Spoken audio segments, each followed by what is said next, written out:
L'Assemblée nationale a adopté la proposition de loi portant organisation et fonctionnement de la Commission électorale nationale indépendante. Cette proposition de loi initiée par Christophe Lutondo apporte plusieurs réformes de la centrale électorale allant de son organisation à son fonctionnement, des solutions aux faiblesses et insuffisances du système électoral congolais. Une autre adoption, c'est celle relative aux rapports généraux du processus électoral et annuel.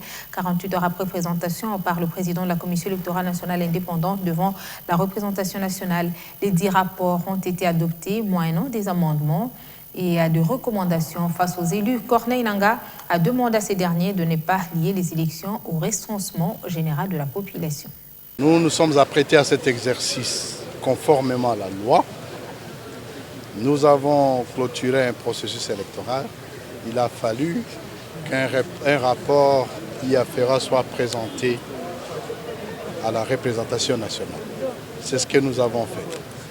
La première chose, nous voudrions remercier les députés nationaux et son bureau, particulièrement le président de l'Assemblée nationale, pour nous avoir accepté pour nous avoir invités à s'apprêter à cet exercice. En même temps, nous remercions les députés pour la pertinence des avis, des conseils et des questions, surtout qui ont été soulevées pendant ces débats.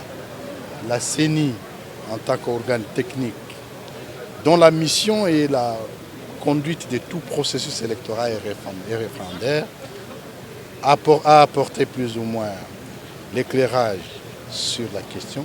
Et aujourd'hui, c'est avec satisfaction que mes collègues et moi, nous voyons que les deux rapports ont été adoptés à l'Assemblée nationale. Le plus important est qu'un cycle électoral s'est clôturé, un nouveau cycle a commencé. Et nous sommes justement à cette phase. Ce nouveau cycle doit commencer avec des réformes.